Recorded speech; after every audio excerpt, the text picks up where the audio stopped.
Now, I want to move on, though, to another story here, which has been reverberating for the last 2 weeks, and I still think there's a lot of legs in it. And that's the story of the Durham report and the FBI. And I thought this was very interesting. Have a listen to NBC host Chuck Todd here.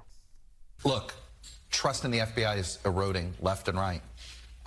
Feels like we're in the moment that we need a real church committee, that this is a moment like when the J. Edgar Hoover FBI clearly was no longer helping the American people. There was a moment. This feels like we might be in one of those moments.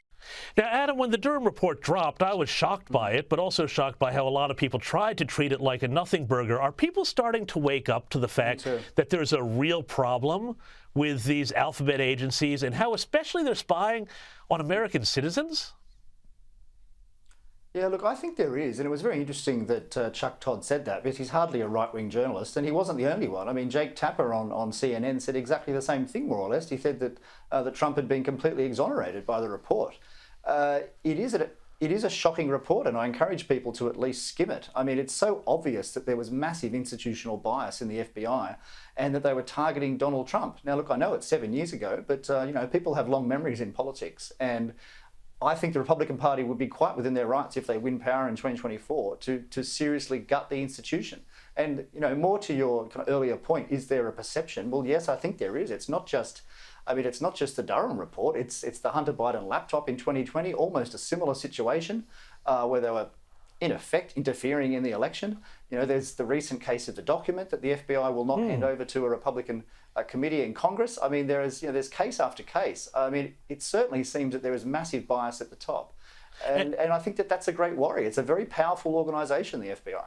And, well, I mean, it's not just the FBI, it's the IRS, because this week we've also had a whistleblower breaking cover claiming that the president's son, Hunter, was given preferential treatment in a tax probe. This guy, Gary Shapley, has come out and said he saw deviations in Hunter's tax probe investigation when he was assigned the case in January 2020. So there's a lot of rot at the top here, and it all seems to be about protecting Democrats, doesn't it? Yes, look, that's right. And then, of course, there's the case of Matt Taibbi, the journalist who's quite high profile over here, who's been very critical of those agencies and also the Biden administration. He's also had very serious letters from the IRS just all of a sudden. So it is extremely worrying, and I think it's the committee, the weaponization of government committee that the Republicans have set up. I think it's a very worthwhile endeavor.